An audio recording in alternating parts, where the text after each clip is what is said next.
Pessoal, revisão realizada, tá? Quem não assistiu o vídeo anterior, foi feita uma revisão acerca de fasores, porque esse é um conhecimento necessário para a gente conseguir resolver essa questão de número 48. Então vamos agora seguir para a questão, tá? Seguindo aí nesse nosso projeto rumo a Petrobras 2026, pessoal. Então vamos ler o enunciado. Um técnico em eletricidade gerou em laboratório, dois sinais senoidais de tensão com frequência angular ômega zero igual a 120 pi radianos por segundo.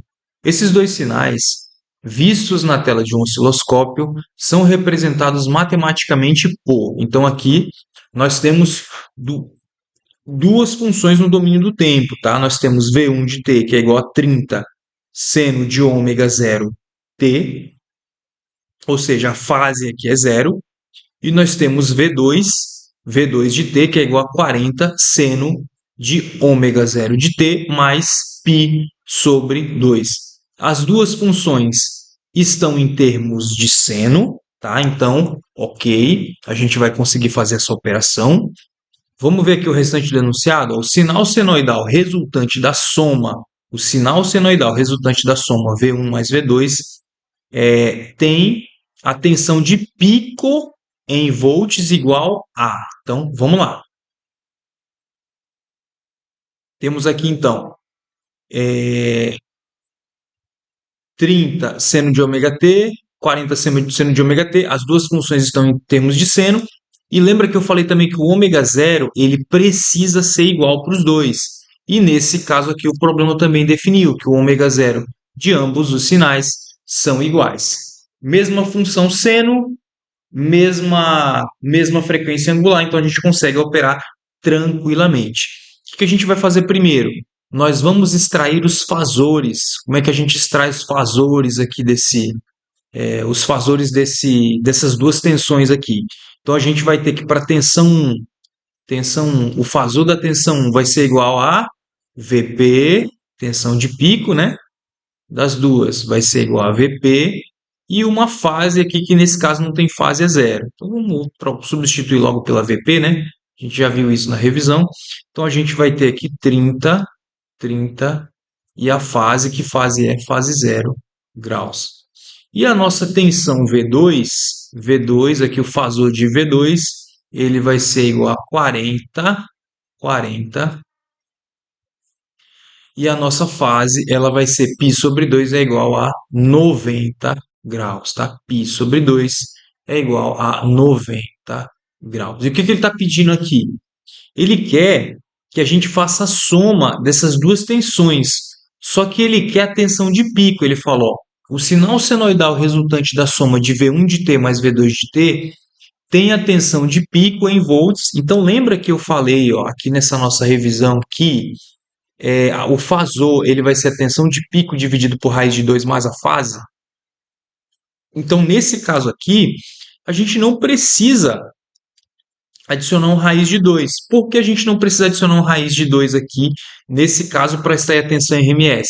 Porque o resultado que o problema está pedindo, ele já é em termos de tensão de pico. Então, a gente não precisa modificar. Tá? Nesse caso aqui, a gente não precisa modificar. Então, vamos lá, resolver esse problema aqui. Vamos fazer a soma. Lembrando, soma de número... O fasor ele é um número complexo. Ele pode ser expresso tanto em forma cartesiana quanto em forma polar. Nesse caso, a gente está em forma polar. Tá? Para conseguir fazer a soma, o que a gente tem que fazer? A gente precisa transformar de polar em cartesiano. Então, nesse caso, vai ser o seguinte. A gente tem aqui, vamos dizer que a gente tem aqui um plano cartesiano aqui. Nós temos aqui 30 fase 0. Então, nós temos aqui, é 3 ou é 30? É 30, né? Vamos dizer que tem aqui, 10, 20... 30. 30 fase 0 significa que o fasor está aqui, a 0 graus. Ele está em 0 graus. Então, significa que ele é puramente real. Se ele é puramente real, então significa que V1, em termos cartesianos, ele vai ser igual a 30 mais J0. E o V2, como a gente percebe aqui, como ele está a 90 graus, significa, como ele está a 90 graus, significa que esse fasor ele é puramente imaginário. Ele está no eixo imaginário aqui, ó. Imaginário, e aqui temos o eixo real. Então aqui nós temos 40, né?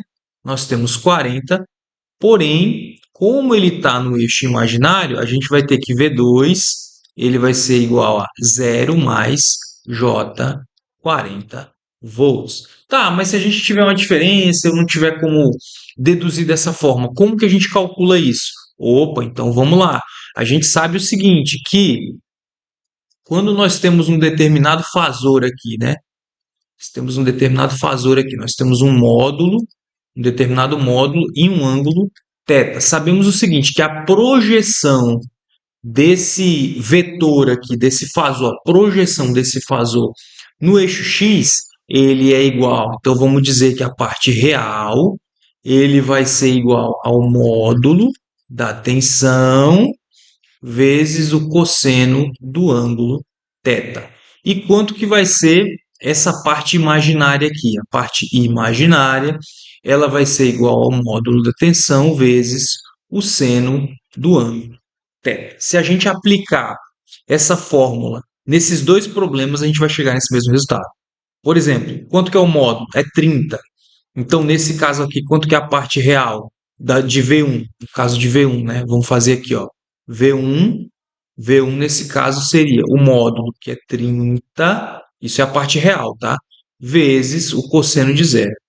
Cosseno de zero. Então, isso aqui é igual a 1, então a parte real é igual a 30. Parte imaginária. Parte imaginária, nesse caso, a gente vai ter o módulo, que é 30 vezes o seno de 0 graus. Quanto que é o seno de zero? O seno de zero é zero. Então, a parte imaginária é igual a J zero. O que a gente obteve aqui? 30 mais J zero. Tá? Então, quando a gente tem esses ângulos retos, a gente consegue deduzir melhor. Consegue deduzir praticamente só observando. A gente não precisa fazer nenhum cálculo. Tá? Então vamos lá, seguir para a nossa questão. Vamos fazer essa conta aqui, tá? Então como é que vai ficar a nossa conta aqui?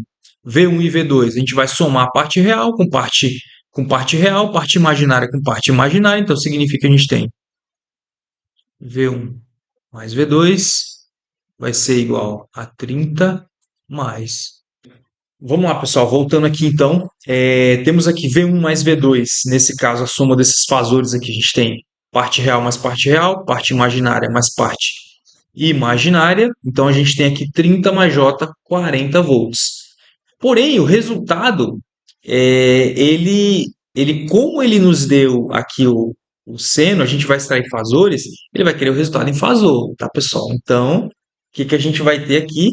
A gente vai precisar tirar o módulo desse número complexo aqui, tá? A gente vai ter que tirar o módulo dele. E como que a gente tira o módulo? O módulo de V1. Eu vou chamar esse V de V soma, tá? Deixa eu ver aqui. Vou chamar V1 mais. Eu vou chamar V1 mais V2 de V mais aqui, que é um V de soma. Então, esse V de soma ele vai ser igual a essa expressão, mas a gente vai ter que tirar o módulo dele. O módulo de V mais, ele vai ser igual a raiz de 30 mais 40, ambos elevados ao quadrado.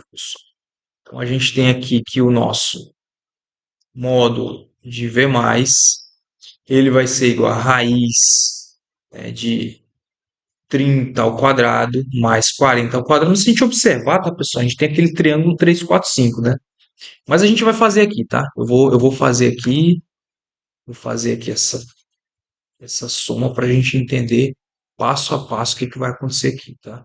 Isso aqui vai ser a raiz de 30 ao quadrado. Vamos fazer aqui, ó, 30 vezes 30, 0,009, 900. A gente vai fazer aqui 40. 40 vezes 40, 0,016. Então, a gente tem aqui 1.600 e 900. Isso vai dar igual a 2.500, tá? Então, a gente tem aqui 900 mais 1.600. Nesse caso aqui, o módulo de V+, ele vai ser igual a raiz de Aqui é 600, tá? 2.500, 2.500. Então, sabemos então que o módulo de V mais é igual a 50, tá? Então, o módulo aqui do nosso V mais, então eu vou chamar aqui o V mais, em termos de fasor, ele vai ser igual a 50 com uma fase. E qual que é essa fase? Essa fase, ela será o arco tangente de 40 sobre 30, tá? 40 sobre 30. 4 dividido para 3, 4 terços, tá? Mas o problema não nos pediu, tá, pessoal? O problema não nos pediu. A gente não vai precisar calcular esse ângulo, tá? Eu não sei se é um, ele não é um ângulo intuitivo, tá? Um ângulo daqueles ângulos notáveis. Mas o problema não nos pediu. O problema, ele só pediu para a gente fornecer o módulo dessa tensão, tá? E o módulo dessa tensão, ele vai ser igual a 50 volts, tá? Vamos dar uma olhada lá no nosso gabarito. Questão de número 48, 48, alternativa letra C. 48, cadê o 48? 48, alternativa 48, alternativa letra C, tá, pessoal? Então é isso daí, tá, pessoal? Eu fiquei aí, acredito que uma semana sem conseguir gravar vídeo, tava bem corrido algumas atividades que eu tô desenvolvendo. Não consegui gravar vídeo, tá, pessoal? Peço desculpas aí, mas vou tentar aí conseguir voltar a manter a rotina novamente. Se eu não conseguir fazer os 5 vídeos na semana, eu vou tentar postar um vídeo segunda, quarta e sexta, né? Pelo menos 3 dias para ficar melhor distribuído, tá, pessoal? Bons estudos, se inscreva no canal se você é novo por aqui, ative as notificações. Bons estudos e até a próxima questão.